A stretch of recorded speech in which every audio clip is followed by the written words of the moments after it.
The old thing, global warming, and then it would be too cool. And then they said global cool. They didn't know what the hell to say. So they came up with the greatest, climate change. No matter what, if it goes up, if it goes down, climate change. They're very, very smart people, but not smart for us. They're smart for them. But my policy was very simple. Drill, baby, drill. We're drilling like crazy right now. And to curb inflation, we've slashed the size of government for the first time in years, and we're waging total war on waste, fraud, and abuse like we've never done before. Since January, 100,000 bureaucrats have left the federal payroll. Government spending is down 2.5% this quarter compared to 1 year ago. Think of that. And in stark contrast to last administration, 100% of all new jobs created in America under my administration have been created in the private sector. 100% of the jobs have come from the private sector. Otherwise, you don't have a country. I mean, I love government workers, but if you have all government workers, you don't have a country, do you? At the same time, my tariffs are bringing in hundreds of billions of dollars and are helping slash the deficit this year by more than 50%. Did you see those numbers? We're going to be down 50%, anywhere from 25 to 50, but closer to 50%. Who would think that one? Those are big numbers. Now, take that out 2 or 3 years. To embrace a vital industry here in Miami, I've also signed historic executive orders to end the federal government's war on crypto. Crypto was under siege. It's not under siege anymore because it's a big industry. It's a big industry, and I have a lot of people that are great people, great business people. They're in other businesses, but they're in crypto too. And it takes a lot of the pressure off the dollar. It does a lot of good things, but we're into it. Biden was vicious on crypto. They were going after these crypto guys. It was terrible. They were under indictment, but I got indicted too. I got indicted. I made a phone call. Congratulations on your victory. He made a phone call. Let's indict him. These people are the worst. Then they say, he's gone after Comey. They indicted me. They impeached me. They did everything. It's unbelievable. Who the hell else could have taken that? Do you guys know anybody else that could have taken it? I don't think so. A lot of people say, you're the only one could have taken that. I don't know if that's true, but there aren't too many. We're making the United States the Bitcoin superpower, the crypto capital of the world, and the undisputed leader in artificial intelligence. We're leading China by a lot.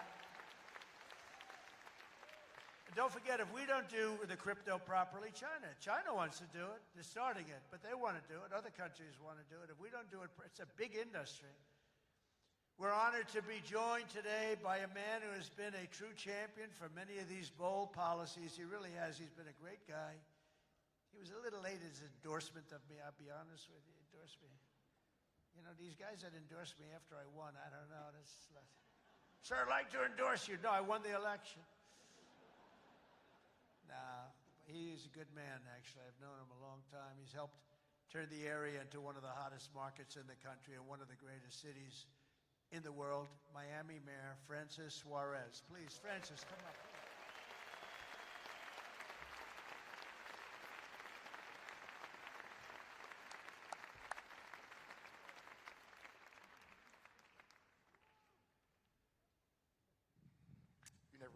You're never gonna let me forget that one, huh? Thank you, my brother. Thank you, Mr. President. Just a little shorter than you are. Oh, it's truly a great honor to be here with you this afternoon and to have you here once again in the great city of Miami. Your leadership and your vision have shaped not only our nation, but also the future of our city. Miami's success today is rooted in the values that are deeply American: opportunity, freedom, safety, and innovation. These are values that you have championed with conviction, and they are the same values that have made Miami a symbol of what's possible.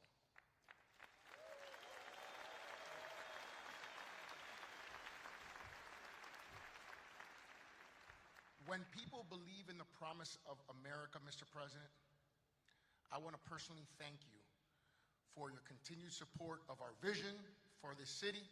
It was an honor to stand beside you in the Oval Office when you announced the next year's G20 right here in the city of Miami.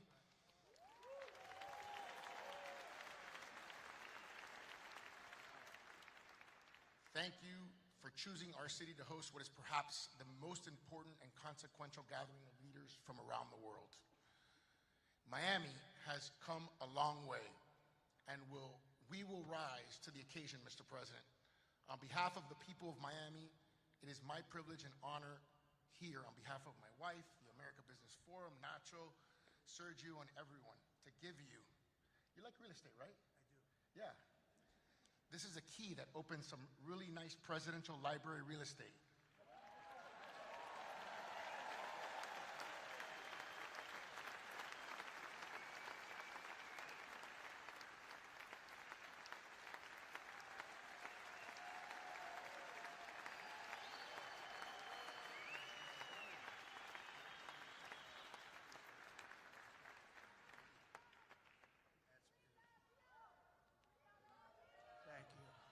Thank you very much, Francis. I appreciate it. And you know, he's really a special guy. I'm going to take this, I'm going to put it in the White House, and then I'm going to move it to Doral in about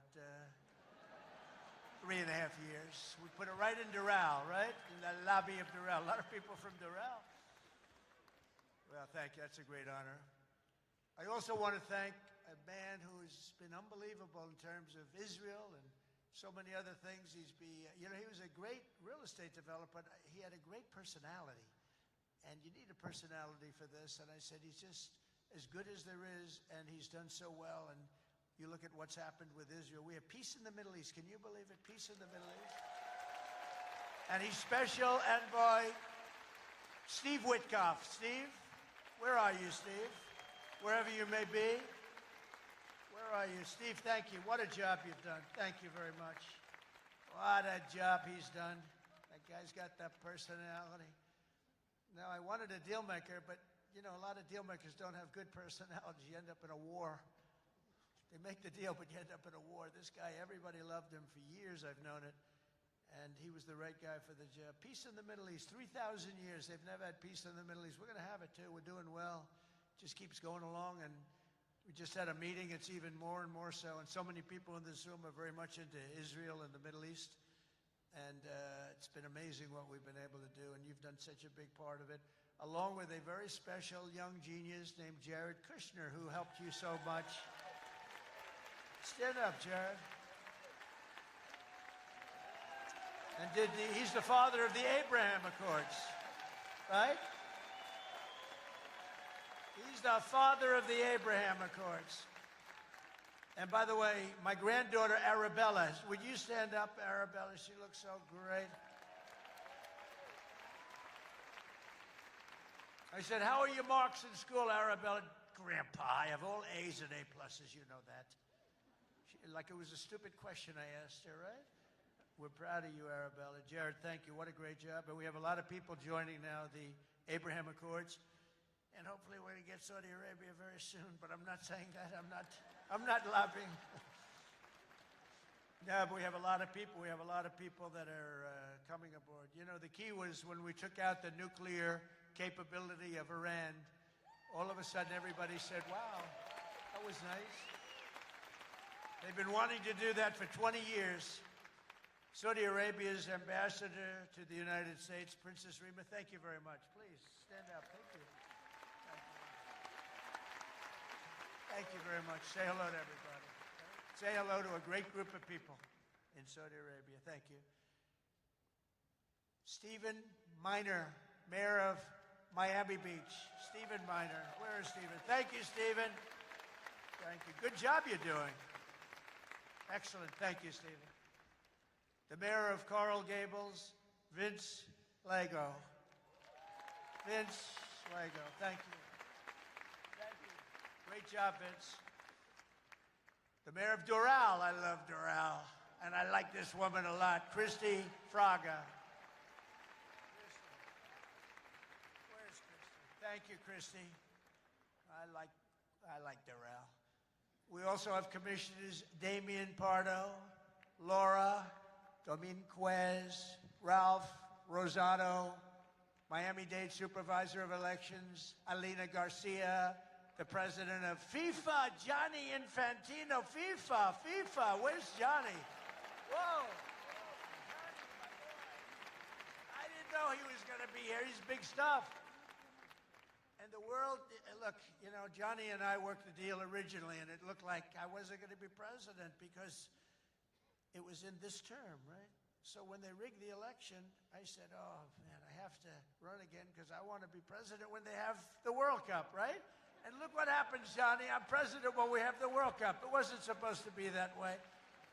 But I can only tell you that the tickets are selling at numbers and record like they've never sold ever before. I heard you just told me that they're doing record business, right? The way you had the World Cup coming, think of it. We have the World Cup coming, we have 250 coming, and we have the Olympics. 250 is 250 years of age. And we have UFC at the White House, by the way, on June 14th. That's going to be at the White House. That's going to be a tough ticket. That's UFC. But we have, think of it, Johnny is there with FIFA, and we have the Olympics. We have it all coming. It's all this thing. I'm glad I'm sort of happy the way things worked out, you know? It's turned out to be as good as it could be. I think we've made more progress than we ever could have made in the second term. I think this is really more progress being made. We also have Formula One CEO Stefano Domenicali, and where's Stefano? Very good. That's big stuff. We have a lot of big people here today. We also have a gentleman who called my election successfully. He said, and Donald Trump will be the next president of the United States. Got a great voice. Brett Baer. Where's Brett Baer? Brett Baer. Where is he? And his son is with him, Paul. Paul's a very good golfer, so is Brett. Thank you, Brett. He's doing an interview with me right after this. Oh, is that Paul? Stand up, Paul. Paul, did we take your father easily in golf? Tell me, huh? That was easy, right? Get ready. We'll do it again. Thank you very much, Paul. You look great. Also, I want to thank your two great senators, Ashley Moody and Rick Scott. And, you know, I just left them. Believe it or not, I had a meeting with all the senators this morning. I gave them my vision because, frankly, it's always nice to have good vision. And they are two terrific senators, and they're in Washington working hard, and they were going to come. And I said, do me a favor, stay back and work on the things you're working on. They're working on really things. And Ashley is in the election. Rick just won his election. They're two great senators that you have right here in Florida. So that's really good. And they're working to make America great again. So I said, stay back in Washington. Together with many of the people here today, we've achieved more in 9 months than most administrations achieve in 8 years. It's true.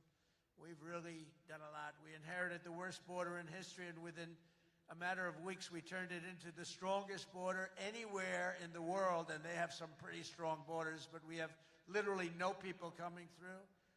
They do come in. They come in legally. You know, we want people to come in. We want to make it real easy for them, actually, but they come in legally. So you have to know that. We just don't want criminals coming in. We don't want people from prisons. We don't want prisons dumped into our country like Venezuela did. They emptied their prisons into our country. We don't want that, right? For months in a row, 0 illegal aliens have been admitted into the United States. 0. They actually announced it. This is an official 0. Remember when Biden said, I have no control over the border? Millions of people pouring through, not people that you could look at them, not that we discriminate. You could look at them and say, these are not going to be perfect for our country. They were rough people that they let in. They had 11,888 murderers, 50% of which murdered more than one people. We don't want them. We're getting a lot of them out. Hopefully we're going to soon have all of them the hell out of here. Either out of here or we have to put them in jail because they're so dangerous. Some are so dangerous we don't want to bring them out. We just make sure they never come back in. But this is what they were putting in our country, and it's a disgrace. On day one, I signed an executive order to designate the drug cartels as foreign terrorist organizations. We had a big, strong, positive number come out just recently. The drugs coming into our country are way down. I'll tell you where they're really way down is drugs coming in through water. people are saying, no thanks. I don't think I want to ride in that boat today, please. We want you to take these drugs into the United States. You know what? I think I'll take a pass, sir. The drugs coming in by border are not much. Every boat that we hit kills, think of this, if it gets through, kills 25,000 Americans plus, but 25,000 Americans. Every time we hit a boat, we save 25,000 lives. Got to look at it that way. And we're arresting and removing thousands and thousands of dangerous gang members, MS-13, Tren de Aragua, all these gang members are being thrown the hell out of our country. And if you look at Washington, D.C., it's now a safe community. We're in Memphis now, and within 2 weeks, all of a sudden, it's like a safe community. It's really made unbelievable progress. And we're blowing up cartel terrorists, and we're blowing them up linked to the Maduro regime in Venezuela and others. Look, it's not just Venezuela. But a lot of things are coming in. Look, Venezuela emptied their prisons into our country. Nobody wants that. They emptied their prisons into our country. We're liberating our cities from the scourge of violent crime, making our country safe and beautiful again. We're starting in our capital, Washington, D.C., which right now you can walk through the middle of Washington. You have no problem. 6 months ago, that wasn't the case. 1 year ago, it was a disaster. But law enforcement, our military has done an incredible job, actually. It's a safe, very, very safe city again. And it's been beautified. We're putting new medians in. We're covering the roads with nice, clean, beautiful asphalt. We're redoing the grass in the parks. It's really becoming beautiful again, and it's safe. We don't get calls that, think of it, call to the parents, your son, sir, has been killed. He came to see the Lincoln Memorial, and he's dead. No, that's not happening anymore. We run it tough. We run it very tough. Sometimes you have to be a little tough to get rid of. These are thugs. These are bad people. We're bringing them the hell out of our country where they came from. We renamed the Department of Defense to the Department of War. And well, if you think about it, after the Second World War, they changed it to defense, right? So we won the First World War. We won the Second World War. We won everything in between and everything before. Never lost a war. We still don't lose wars. Sometimes we don't fight to win. You know, we'll stay around the country for 15 years, just bomb the hell out of everybody, make everybody miserable. Nobody knows why we're there, you know, the wars that never end. But we made it clear that the days of political correctness in our military, they're over. We don't want to get into wars. I rebuilt the military. We have the strongest military by far in the world. We make the best equipment, the best missiles, the best rockets, the best everything. We redid our nuclear. We're the #1 nuclear power, which I hate to admit because it's so horrible. It's such a horrible situation if it ever has to be used. Russia's second. China's a distant third, but they'll catch us within 4 or 5 years. They want to catch us, and they'll be able to catch us, and we're maybe working on a plan to denuclearize the three of us, so we'll see if that works.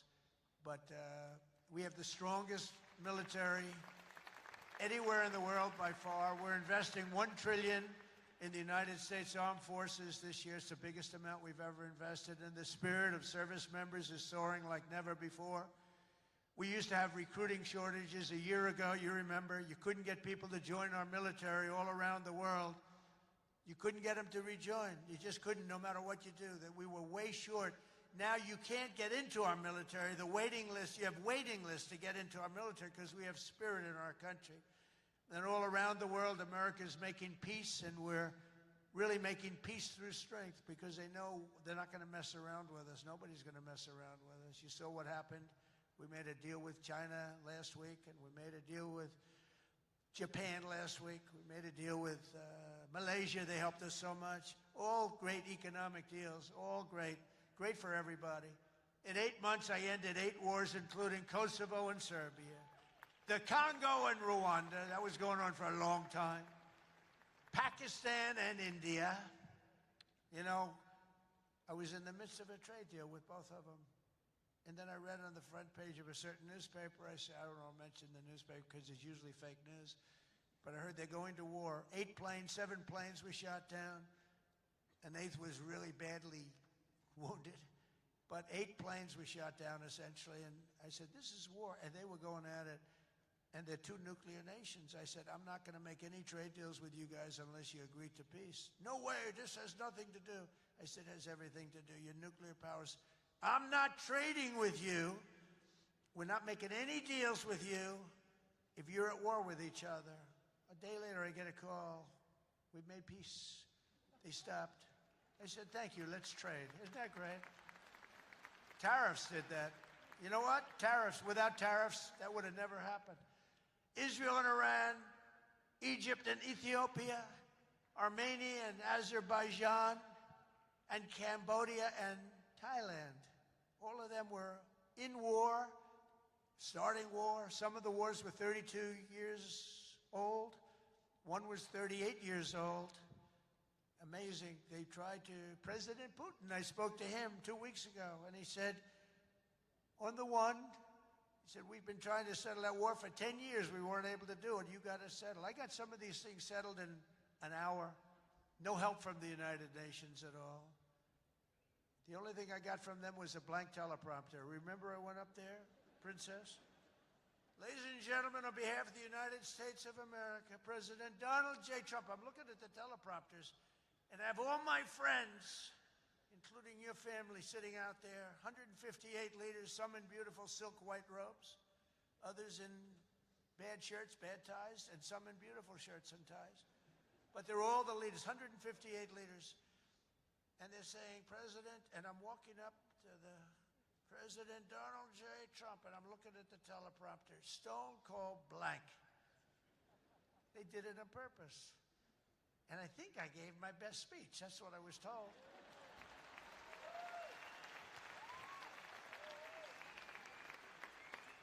But it still wasn't a great feeling. I'm walking up very slowly. You know, I'm 20 feet. I'm trying to walk slowly because I see it's not working. They're dead. They did it on purpose. But it worked out okay. Not great people. Most important of all, for 4 weeks ago, and this is very important, we brokered the historic peace deal that ended the war in Gaza. And it's a serious end, too. You know, I read a lot of people, oh, it's very tenuous. Jared and Steve, I don't think it's tenuous to you. I hope it isn't, because otherwise I'll have to cross it off. I'll have to say only ended 7. But that was a tough one, right? That was a tough one. But there's nothing tenuous about it. It's a serious end.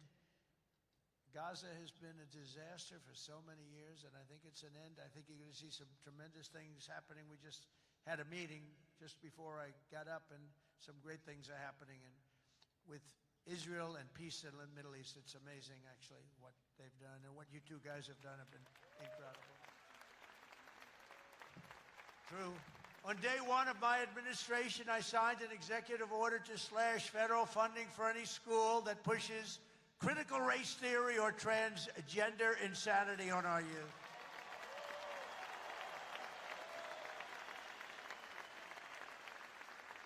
And we completely banned the chemical and surgical mutilation of our children. Think of that. Can you imagine somebody 15 years ago saying we stopped the surgical mutilation of our children? We stopped the chemical mutilation of our children. Can you imagine that? They would have said, this guy's crazy. And now you're saying, thank you very much, because you know it's true. How about this one? We got men out of women's sports. It's over. It's over. Men out of women's sports. They had a race the other day, long distance, a super, I don't know what the hell, a race, one of these all-day races. They had the top women, the top men. The man won by 5 hours and 18 seconds, okay? What the hell? How about the weightlifting? 218-pound by women. That's a lot to lift over your head, Rima. I don't know if you might be able to do it. 218 pounds or whatever was the record. A man beat the record by 100 pounds. It stood for like 17 years or something. A man beat the record by 100 pounds. He was a failed male weightlifter, but as a female, he did very well. That's a record that won't. This is a thing that stood. They'd put a quarter of an ounce and a quarter of an ounce on each hand. 18 years the record stood. Then a guy comes along, ping, ping. This is a crazy, these people are crazy.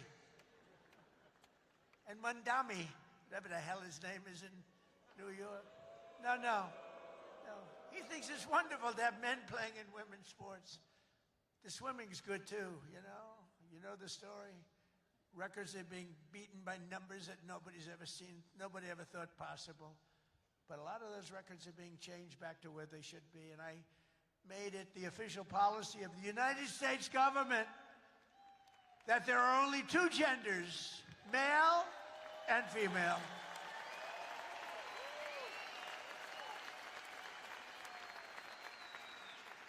And we're restoring the name of a great president, William McKinley, to Mount McKinley, the beautiful Alaska mountain I renamed.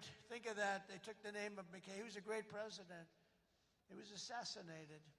He was a great president for tariffs. He was the tariff king, and he made our country very rich. And then Teddy Roosevelt spent the money on the Panama Canal and many other things.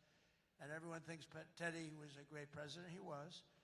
But the one who built all that money was McKinley. So we renamed the mountain back to Mount McKinley. Is that okay? I think so. You know, I'll tell you what, who's happy about that is the great state of Ohio. He was governor of Ohio and became president, did a great job, made the country very rich. He was killed. Mount McKinley was named, and then the name was taken off. And we put it back on. And I renamed the Gulf of Mexico to the Gulf of America. That was an easy one. That was an easy one, Johnny. That was easy. You know, I looked, we have 92% of the shore. I used to say when I was a child, I'd say, how come it's called the Gulf of Mexico? It's mostly America. You know, all the way, it wraps around Florida, all the way up. It's 92% of the shoreline. I said, I think to me it's the Gulf of America. Little did I know I'd have the chance to do it. I did it very quickly. For years, our country was run by radical scoundrels and far-left bureaucrats who created one catastrophe after another, wrecking our economy, erasing our borders, and surrendering America's power and standing all over the world. But after just 1 year since that glorious election, I'm thrilled to say that America is back. America is back. Bigger, better, stronger than ever. And in conclusion, jobs are returning, businesses are booming, and America is respected again, perhaps like never before. Our country is respected again like never. They were laughing at our country. We had a guy who couldn't walk up a flight of stairs. He kept falling. It's very embarrassing. You know, at Air Force One, I go, sir, would you like the short stairs or the long? I say, give me the long every single time, please. The short ones, they call them the children's stairs. I don't want the children's stairs. Doesn't look so good coming out of the children's stairs. Now, if the weather's bad, it's okay, right? If you don't mind. But the communists, Marxists, socialists, and globalists had their chance, and they delivered nothing but disaster. And now let's see how a communist does in New York. We're going to see how that works out. And we'll help them. We'll help them. We want New York to be successful.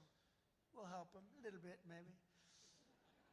For all of these failed and discredited, really discredited if you think, ideologies of the past, their day is over, their grip is broken, and their time is absolutely done.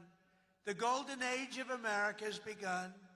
And we are just getting started. It's a golden age like you've never seen before. From the steel mills of Pittsburgh to the oil wells of Houston, from the car plants of Detroit, and those car plants are pouring into our country, to the coal mines of West Virginia. Those coal mines are opening up one after another. Clean, beautiful coal. You're not allowed to use the word coal unless you say, in my administration, unless you use two words before it. Clean and beautiful. Biden would say, unless you use two words before it, here you go, clean. He said, what happened to the other word? Remember those things? You'd say three words and mean two. But the West Virginia mines are doing unbelievable now.